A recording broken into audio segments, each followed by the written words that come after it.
Welcome to morning bulletin. ఇక వార్త వివరాలకు వెళ్తే ప్రస్తుత కూటమి ప్రభుత్వ తీరుపై మాజీ ఎమ్మెల్యే బైరెడ్డి సిద్ధార్థరెడ్డి ఆగ్రహం వ్యక్తం చేశారు.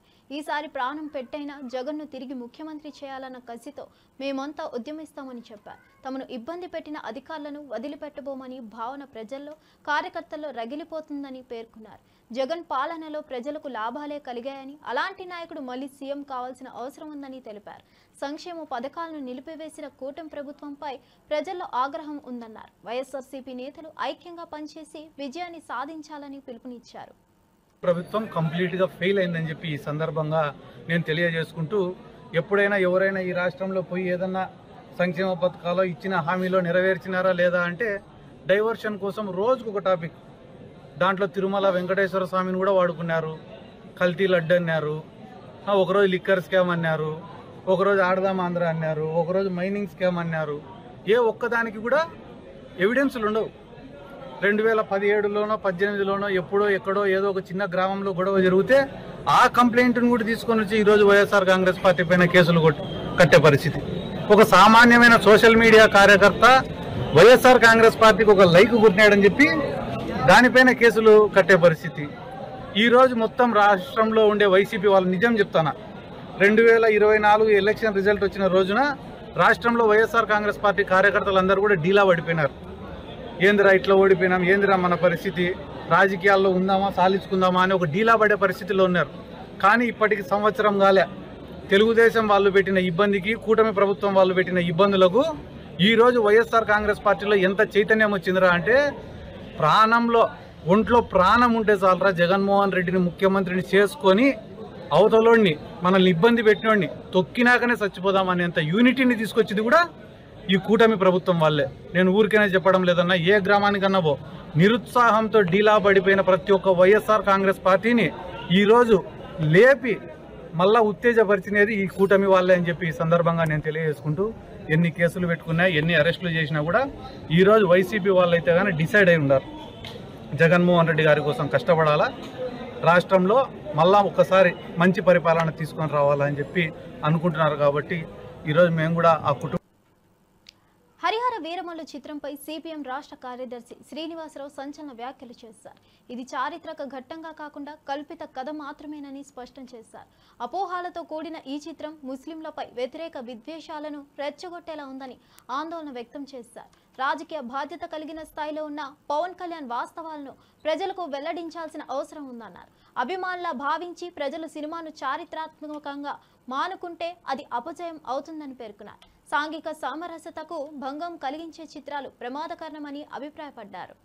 మొఘలులు, కోహిని రోజున రెండు వాస్తవాల మీద మిగతా అన్ని కూడా కల్పిత కథలు పెట్టి ఆ పేరుతో ముస్లిం వ్యతిరేక ద్వేషాన్ని పెంచేదానికోసం ఈ సినిమా ఉన్నట్టుగా ఆ ప్రచారాన్ని బట్టి వస్తున్నటువంటి ప్రేక్షకుల అభిప్రాయాలను బట్టి తెలుస్తా ఉన్నది.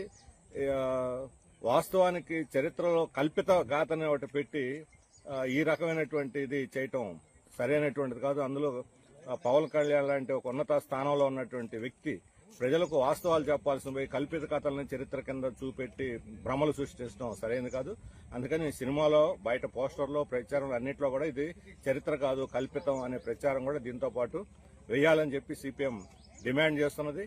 అంతేకాదు కోహినూర్ వజ్రం అనేది ఇక్కడ కృష్ణా ఒడ్డున దొరికినప్పటికీ కర్ణాటక ఆంధ్ర బార్డర్లో అది అక్కడి నుంచి రాజుల చేతుల్లోకి పోయి, కాకతీయ రాజులు, అక్కడి నుంచి ఢిల్లీ సుల్తాన్లు, అక్కడి నుంచి మొఘల్ నుంచి నాదిర్షా నుంచి ఆఫ్ఘనీ రాజుల నుంచి సిక్కు రాజన్ సింగ్ రాజుకి, అక్కడి నుంచి ఫైనల్ గా బ్రిటిష్ వాళ్ళకి చేరి బ్రిటిష్ వాళ్ళు ఇక్కడ దొంగతనంగా మన దేశం నుంచి తరలించి పోయి బ్రిటిష్ అక్కడ రాణి కిరీటంలో దాన్ని పెట్టారు. ఆ తర్వాత భారత ప్రజల నుంచి వ్యతిరేకత రావడంతో అక్కడి నుంచి అది మ్యూజియంలో ప్రస్తుతానికి పెట్టి ప్రదర్శన చేస్తున్నారు. అది మన జాతీయ సంపద కోహినూర్. అది ఈరోజు బ్రిటిష్ వాళ్ళ చేతుల్లో చేరింది. మొఘళ్ల కాలంలో ఎన్ని అక్రమాలు కొంతమంది రాజులు చేసి ఉండొచ్చు. ప్రతి రాజు మొఘలు ముస్లిం అని లేదు, హిందూ అని లేదు, రాజ్యకాంక్షతో మనుషులను చంపేశారు, భూములు ఆక్రమించారు, దుర్మార్గాలు చేశారు, మంచి పనులు చేసిన వాళ్ళు ఉన్నారు.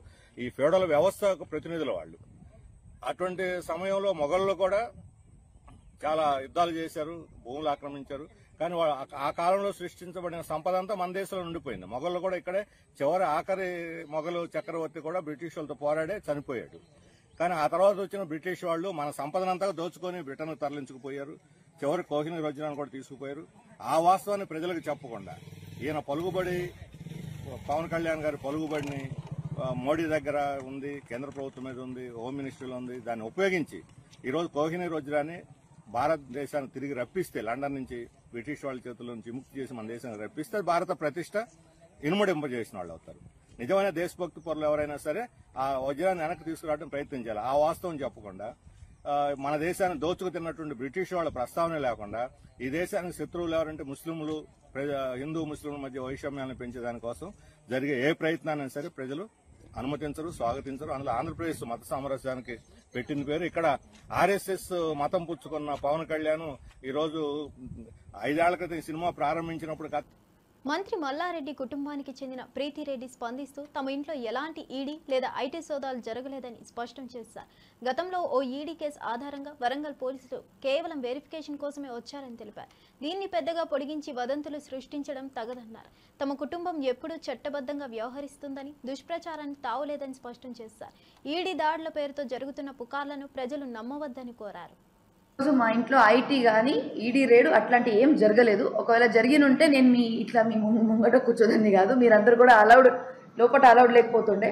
అట్లా ఏం లేదు. జస్ట్ వరంగల్ పోలీస్ వాళ్ళు అప్పుడు ఈడీకి సంబంధించిన అప్పుడు వాళ్ళు local state government Kaloji Rao university వాళ్ళు అప్పుడు కేసు వేసి ఉంటే పీజీ సీట్స్ కోసం వాళ్ళు మన పోలీస్ స్టేషన్లో కేసు వేస్తే వాళ్ళు వెరిఫికేషన్ కోసం వచ్చారు. అంతే కనుక వాళ్ళు ఇది ఈడీ రేడ్ కాదు, ఐటీ రేడ్ కాదు, ఈడీకి సంబంధించిన వెరిఫికేషన్. అది మన స్టేట్ గవర్నమెంట్ మన college university health sciences university పరంగా అప్పటి వరంగల్ నుంచి వచ్చి వాళ్ళు ఇక్కడ వచ్చి వెరిఫికేషన్ చేయడానికి వచ్చారు అంతే. అండ్ అపియరెన్స్ నోటీస్ కూడా ఇవ్వడానికి వచ్చారు అంతే.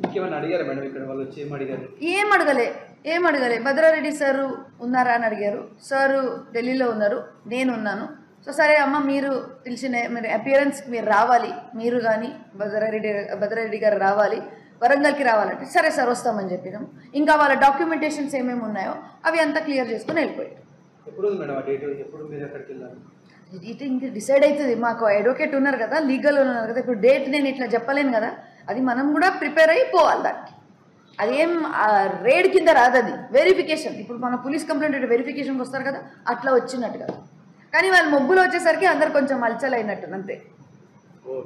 ఓకే. ఈరోజు మా ఇంట్లో ఐటీ కానీ ఈడీ రేడు అట్లాంటి ఏం జరగలేదు. ఒకవేళ జరిగినుంటే నేను మీ ముంగట కూర్చోదండి. ఏపీ లిక్కర్ స్కామ్పై ఏపీ పీసీసీ అధ్యక్షురాలు వైఎస్ షర్మిల ఘాటు ప్రశ్నలు సంధించారు. డిజిటల్ మార్గం కాకుండా కేవలం క్యాష్లో మద్యం అమ్మేరేమిటని ప్రశ్నించారు. 3,500 కోట్లు మాత్రమే కాదు, ఇది కోట్లాది రూపాయల స్కామ్గా మారిందని ఆరోపించారు. క్యాష్ పద్ధతిలో అమ్మకాల వెనుక అనాధికార డిస్టిలరీల దుస్సాహనం దాగి ఉందన్నారు. మద్యం స్కామ్పై ముఖ్యమంత్రి జగన్ వెంటనే సమాధానం చెప్పాలని డిమాండ్ చేశారు. ప్రజల ఆరోగ్యం, ఆదాయ వనరులపై జరిగే దోపిడీపై కాంగ్రెస్ పోరాడుతుందని స్పష్టం చేశారు. తీసుకున్నారు, ఇలాంటి ఎన్నో విషయాలు చెప్తున్నారు. జగన్మోహన్ రెడ్డి గారు నెలకు 60 కోట్ల రూపాయలు ఆయన అందిందని చెప్తున్నారు. 3,500 కోట్ల రూపాయలు అవినీతి జరిగిందని చెప్తున్నారు. కానీ ఆంధ్ర రాష్ట్రంలో జరిగిన మద్యం స్కాము కేవలం అంతకే పరిమితం కాదు. ఆంధ్ర రాష్ట్రంలో మద్యం స్కామ్ జరిగింది. అది మ్యానుఫ్యాక్చరింగ్ దగ్గర నుంచి, డిస్టిలరీస్ మ్యానుఫ్యాక్చరింగ్ దగ్గర నుంచి ఆఖరి కన్జ్యూమర్ సేల్స్ వరకు కూడా ఈ అవినీతి జరిగింది అన్నది చాలా స్పష్టంగా అర్థమవుతుంది. కమిషన్లు తీసుకున్నారు అని మీరు చెప్తున్నారు, కానీ అంతకంటే పెద్ద నేరం ఏమిటంటే ఓన్లీ క్యాష్ పద్ధతుల్లో మద్యం అమ్మకాలు జరిగాయి అంటే నాన్ డ్యూటీ పేడ్ లిక్కర్ కోసమే ఇదంతా జరిగింది. అంటే డ్యూటీని ఎగ్గొట్టడానికి నాన్ డ్యూటీ పేడ్ లిక్కర్ని ప్రోత్సహిస్తేనే వాళ్ళకు ముడుపులు వస్తాయి. కాబట్టి క్యాష్ పద్ధతుల్లో ట్రాన్సాక్షన్స్ జరగాలి అన్న మాట చాలా స్పష్టంగా కనిపిస్తుంది. ఇక్కడ మీరు డిస్టిలరీస్ దగ్గర మొదలు పెట్టారు, బానే ఉంది, కానీ ఈ నాన్ డ్యూటీ పేడ్ లిక్కర్ ఎంత అమ్మారు, వాటి సంగతి ఏమిటి? అసలు క్యాష్ పద్ధతుల్లో ఇలా అమ్మకాలు జరిగాయి అంటేనే దాంట్లో అవినీతి ఉంది. ఆ అవినీతిని కూడా తేల్చాల్సిన అవసరం ఉంది. జగన్మోహన్ రెడ్డి గారిని కూడా అడుగుతున్నాము. జగన్మోహన్ రెడ్డి గారు కూడా సమాధానం చెప్పాల్సిన అవసరం ఉంది. జగన్మోహన్ రెడ్డి గారు, అసెంబ్లీ జరుగుతుంది, on the floor of the house మీరు వెళ్ళి లిక్కర్ విషయంలో ఎందుకు మీ నిర్ణయాలు ఇలా ఉన్నాయో ప్రజలకు సమాధానం చెప్పాల్సిన బాధ్యత మీకు ఎంతైనా ఉంది. జగన్మోహన్ రెడ్డి గారిని మళ్ళీ చెప్తున్నాం, జగన్మోహన్ రెడ్డి గారు ఓన్లీ క్యాష్ పద్ధతుల్లో ఎందుకు లిక్కర్ అమ్మకాలని అలౌ చేశారు? డిజిటల్ తెలంగాణలో జరుగుతున్న కులగణన సర్వే విషయమై కాంగ్రెస్ అగ్రనేత రాహుల్ గాంధీకి ముఖ్యమంత్రి రేవంత్ రెడ్డి నేతృత్వంలో వివరించినట్లు టీపీసీసీ చీఫ్ మహేష్ కుమార్ గౌడ్ తెలిపారు. రాష్ట్ర వ్యాప్తంగా 1,00,000 మందికి పైగా ఎన్యూమరేటర్లు కులగణన సర్వేను విజయవంతంగా నిర్వహిస్తున్నారని వివరించారు. బీసీలకు స్థానిక సంస్థల్లో 42% రిజర్వేషన్ల అంశం డేటా ఆధారంగా నిర్ణయాలు తీసుకునే విధానాన్ని కూడా వివరించామని వెల్లడించారు. బీసీల హక్కుల కోసం రాష్ట్ర కాంగ్రెస్ ప్రభుత్వం కట్టుబడి పనిచేస్తుందని స్పష్టం చేశారు. తెలంగాణ రాష్ట్రంలో చేపట్టినటువంటి కుల సర్వే విధి విధానాలు ఎన్నికలకు ముందు మేము ఇచ్చినటువంటి వాగ్దానంలో ఒక అంశమైనటువంటి 42% రిజర్వేషన్ స్థానిక సంస్థల్లోనూ విద్యా ఉపాధిలోనూ తీసుకొచ్చిన 2 చట్టాల గురించి, కుల సర్వే శాస్త్రీయబద్ధంగా చేసినటువంటి తీరుతెన్నుల గురించి వారికి ముఖ్యమంత్రి గారు, డిప్యూటీ ముఖ్యమంత్రి గారు, మేము మాతో పాటు ఎక్స్పర్ట్ కమిటీ సభ్యులందరూ కూడా వివరించడం జరిగింది. కుల సర్వే శాస్త్రీయబద్ధంగా దాదాపు 1,00,000 మంది ఎమ్యూరేటర్స్ ఏ విధంగా చేసినారో వారికి విపులంగా వివరించడం జరిగింది. దాదాపు 2 గంటల పాటు మేమందరం ఇచ్చినటువంటి సమాచారాన్ని, మా వినతుల్ని మాన్య ఖర్గే గారు, రాహుల్ ఎన్నికల ముందు చంద్రబాబు ఇచ్చిన హామీలు గెలిచాక మోసంగా మారాయని కారుమూరి వెంకటరెడ్డి మండిపడ్డారు. సూపర్ 6 పేరుతో ప్రజలను మభ్యపెట్టారని, గత 5 ఏళ్లుగా జగన్ అందించిన పథకాలన్నీ కొత్త ప్రభుత్వం రద్దు చేసిందన్నారు. ఇప్పటికే చెప్పిన కొత్త పథకాలే సరైన రూపంలో అమలవడం లేదని ఆగ్రహం వ్యక్తం చేశారు. ముఖ్యంగా ఆడబిడ్డల నిధి విషయంలో ఇచ్చిన మాట నిలబెట్టుకోలేదని, రాష్ట్రంలోని ప్రతి మహిళ ఈ మోసంపై పోలీస్ స్టేషన్లకు వెళ్లి కేసులు పెట్టాలని పిలుపునిచ్చారు. చంద్రబాబు ప్రభుత్వం ప్రజలను మోసం చేసిందని కారుమూరు విమర్శించారు. కొనసాగిస్తాం. వీటితో పాటుగా సూపర్ 6 అనేటటువంటి హామీలని ఇస్తున్నాం, దీంతో పాటు ఇంకొక 143 హామీలను ఇస్తున్నామని చెప్పి వాళ్ళు చెప్పి అధికారంలోకి రావటం జరిగింది. వచ్చిన తర్వాత సూపర్ 6 అల్లా సూపర్ చీటింగ్ అయింది. సూపర్ మోసం ఎలా చేయాలో నిజంగా వీళ్ళని చూస్తే ఇలా మోసం చేయొచ్చా, 5 కోట్ల మంది ఆంధ్రప్రదేశ్ రాష్ట్ర ప్రజల్ని ఒకేసారి ఇలా నిట్ట నిలువునా మోసం చేయొచ్చా అనేది వీళ్ళని చూస్తే అర్థమైంది చంద్రబాబు నాయుడు గారిని, పవన్ కళ్యాణ్ గారిని. ఎందుకంటే వాళ్ళు ఇస్తా అన్నటువంటి సూపర్ 6 వాగ్దానాలు చూడండి ఒకసారి. సూపర్ 6లో నీకు 15,000, నీకు 15,000 ఒకటి స్కీమ్ తల్లికి వందనం. 2 నీకు 18,000, నీకు 18,000 ఆడబిడ్డ నిధి. 3 నీకు 20,000, నీకు 20,000 ప్రతి రైతన్నకు అన్నదాత సుఖీభవ. 4 నీకు 36,000, నీకు 36,000 నిరుద్యోగ వృత్తి, నెలకు 3,000 చొప్పున. 5 ఉచిత బస్సు ఎక్కడికైనా ప్రయాణం చేయండి. 6 ఏదైతే 3 గ్యాస్ సిలిండర్లు ఉచితంగా. వీటిలో మీరు చూస్తే ఈ 13.5 కాలంలో అంటే మొట్టమొదటి ఏడాది మీరు చూస్తే 15,000 ప్లేస్లో గుండు 0. రెండో ఏడాది ఆ 15,000 ప్లస్ 15,000 కలిపి 30,000 రూపాయలు రాష్ట్ర ప్రజలకి ఏదైతే అమ్మఒడి అంటే తల్లికి వందనం కింద వీళ్ళు అందించాలి. కానీ మీరు చూస్తే ఈ 30 లక్షల మంది కోత విధించడంతో పాటు 15,000 ప్లేస్లో 13,000 ఇచ్చారు. అది కూడా అందరూ 13,000 ఇచ్చారని అనుకున్నారు ఇప్పుడు దాకా. ఇంకా దీంతోనే సూపర్ మోసం అనేది ఉంది అనేది ఇప్పుడు పాపం ప్రతి ఇంట్లో ఉన్నటువంటి తల్లులు గ్రహించారు. ఇక్కడ చూస్తే నీకు 15,000, నీకు 15,000, నీకు 15,000 పోయింది. ఫోన్ ట్యాపింగ్ చేస్తున్నారన్న ఆరోపణలను ప్రభుత్వ విప్ ఆది శ్రీనివాస్ ఖండించారు. మా ప్రభుత్వం అలాంటి పనులకు పాల్పడే దమ్ము లేని ప్రభుత్వమేమీ కాదన్నారు. కాంగ్రెస్ పార్టీలో అంతర్గత ప్రజాస్వామ్య విలువలు ఉన్నాయని, అక్కసుతో కూడిన ఆరోపణలు చేయడం అపోజిషన్ బలహీనతకు నిదర్శనమన్నారు. మా నాయకుడు ప్రజల్లో నేరుగా తిరగగలిగే ధైర్యం ఉన్నవారని, ఆయనకు ట్యాపింగ్ అవసరం ఎందుకని ప్రశ్నించారు. ప్రజాస్వామ్యబద్ధంగా రాష్ట్రాన్ని ముందుకు తీసుకెళ్లే బాధ్యత తమపై ఉందని, అప్రయోజన ఆరోపణలు చేసేవారే బహిరంగ చర్చకు రావాలని సవాల్ విసిరారు. పరిమితమైన వాళ్ళ తీరులో మార్పు కనిపించడం లేదు. వారి మకిలి మాకంటించే ప్రయత్నం చేస్తున్నారు, వారి బురద మాకంటించే ప్రయత్నం చేస్తున్నారు, వాళ్ళ ఆలోచనలు మాకున్నట్లుగా చెప్పే ప్రయత్నం చేస్తున్నారు. ఈరోజు సిట్ ఆఫీసు ముందు టెలిఫోన్ ట్యాపింగ్ సంబంధించినటువంటి ఆ పాపంలో ఉన్నటువంటి వాళ్ళందరూ కూడా సిట్ దగ్గర క్యూ కడుతున్నారు. సూత్రధారులు దొరకవలసిన అవసరం ఉంది, పాత్రధారులు దొరకవలసిన అవసరం ఉంది. ఎక్కడో అమెరికాలో ఉన్న మన భారతదేశ చట్టం ఔన్నత్యాన్ని ఈ సందర్భంగా మనం చట్టం తన పని తను చేసుకపోతుందని చెప్పడం నిదర్శనంగా కలుగులో దాక్కున్నప్పుడు కూడా ఈరోజు తప్పలేదు సిట్టు ముందుకు రావడానికి, విచారణలో పాల్గొనడానికి కోసం అనేటువంటి మాట సందర్భంగా చెప్తూ ఈరోజు చట్టాన్ని గౌరవించాల్సింది పోయి ఈరోజు వాళ్ళు ఈ టెలిఫోన్ ట్యాపింగ్ లో మేమేదో టెలిఫోన్ ట్యాపింగ్ చేస్తున్నామని చెప్పినటువంటి ఓ దురుద్దేశాన్ని అపవాదును ఈరోజు మాకు అందించేటువంటి మాకు చెప్పేటువంటి ప్రయత్నం చేస్తున్నారు. అసలు మా నాయకుడు దమ్మున్నాడు, నీలాగా టెలిఫోన్ ట్యాపింగ్ చేసి పరిపాలన చేయాలని చెప్పిన ఆలోచనటువంటి వ్యక్తిత్వం ఉన్నవాడు కానే కాదని చెప్తున్నా.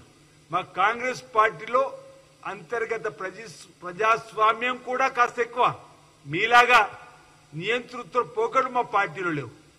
ఈరోజు అందరికీ అన్ని అవకాశాలు ఇస్తూ ఎవరి గౌరవాన్ని వారికి ఇచ్చి ఈరోజు పరిపాలన సాగిస్తూ ముందుకు పోతున్నటువంటి తీరుతెన్నులు ఈరోజు మా కాంగ్రెస్ పార్టీ ఆధ్వర్యంలో గౌరవ ముఖ్యమంత్రి రేవంత్ రెడ్డి గారి నాయకత్వంలో జరుగుతూ ఉంటే తెలంగాణ భవన్లో బీఆర్ఎస్ నేత కేటీఆర్ పుట్టినరోజు వేడుకలు ఉత్సాహంగా జరిగాయి. పార్టీ నేతలు, కార్యకర్తలు, అభిమానులు పెద్ద ఎత్తున హాజరై కేటీఆర్ కు శుభాకాంక్షలు తెలిపారు. కేక్ కట్ చేసి పూలమాలలతో అభినందనలు తెలియజేశారు. తెలంగాణ అభివృద్ధిలో కేటీఆర్ పాత్రను కొనియాడుతూ పలువురు మాట్లాడారు. హరితహారంలో భాగంగా మొక్కలు నాటారు. పలు చోట్ల రక్తదాన శిబిరాలు, అన్నదాన కార్యక్రమాలు నిర్వహించారు. కేటీఆర్ ఆశయాలను కొనసాగిస్తామంటూ అభిమానులు సంకల్పం తీర్చుకున్నారు. జన్మదిన వేడుకలు తెలంగాణ వ్యాప్తంగా నిర్వహించగా భవన్ వద్ద ప్రత్యేక ఆకర్షణగా ఏర్పాట్లు చేశారు.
బీఆర్ఎస్ కార్యనిర్వాహక అధ్యక్షుడు కేటీఆర్ పుట్టినరోజు సందర్భంగా తెలంగాణ భవన్ వేడుకలతో ఉరకలేసింది. తన తల్లిదండ్రులు కేసీఆర్, శోభల ఆశీర్వాదం తీసుకున్న కేటీఆర్ అనంతరం భవన్లో పార్టీ నేతల మధ్య కేక్ కట్ చేశారు. వివిధ జిల్లాల నుంచి వచ్చిన కార్యకర్తలు, అభిమానులు కేటీఆర్ కు పూలమాలలతో శుభాకాంక్షలు తెలిపారు. జన్మదినాన్ని పురస్కరించుకొని పలు సేవా కార్యక్రమాలు, పర్యావరణ హిత చర్యలు చేపట్టారు. తెలంగాణ అభివృద్ధిలో కేటీఆర్ పాత్రను కొనియాడుతూ పలువురు నేతలు భావోద్వేగంగా మాట్లాడారు. తెలంగాణ భవన్ ఎదుట సందడి కనిపించింది.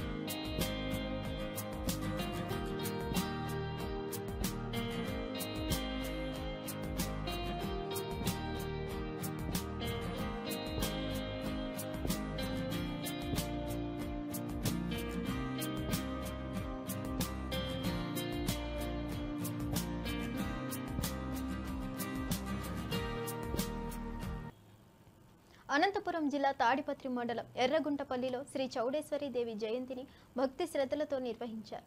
ఈ సందర్భంగా అమ్మవారిని వైభవంగా అలంకరించి విశేష పూజలు నిర్వహించారు. ఈ వేడుకలకు సినీ నటుడు శ్రీకాంత్ తన భార్య ఊహాతో కలిసి హాజరై అమ్మవారిని దర్శించుకున్నారు. భక్తులు పెద్ద సంఖ్యలో హాజరై అమ్మవారి తీర్థ ప్రసాదాలను స్వీకరించారు. గ్రామంలో ఉత్సవ శోభ పెరిగింది. స్థానికులు మరియు ఆలయ కమిటీ ఈ వేడుకను ఘనంగా నిర్వహించారు. భక్తులు ముగ్ధులయ్యేలా అమ్మవారి అలంకరణ ఆకట్టుకుంది.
మూలుగు జిల్లా వాజేడులోని ప్రసిద్ధ భోగత జలపాతం ఉధృతంగా ప్రవహిస్తుంది.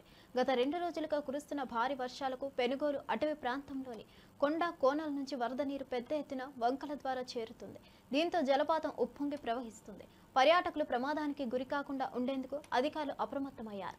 బోర్డులు ఏర్పాటు చేసి సందర్శకులను నిలిపివేశారు. బొగత వద్దకు వెళ్లే దారులపై పోలీసులు నిఘా పెట్టారు. భద్రతా పరంగా ఏ ఒక్కరికి ప్రవేశం అనుమతించడం లేదు.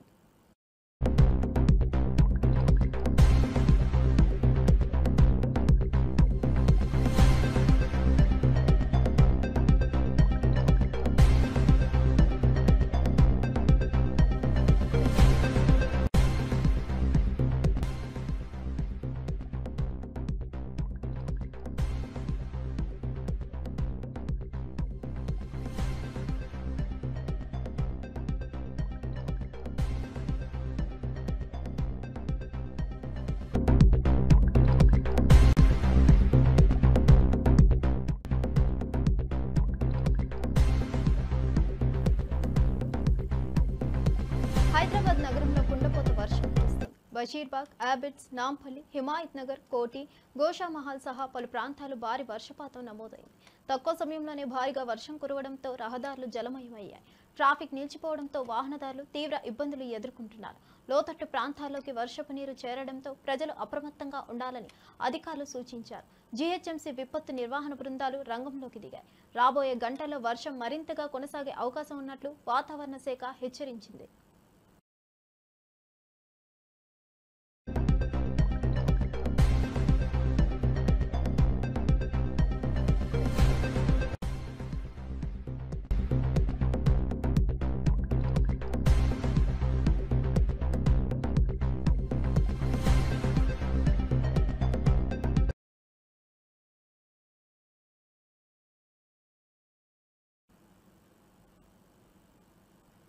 ఇవండి ఈనాటి విశేషాలు. మరో బులెటిన్తో మళ్ళీ కలుద్దాం.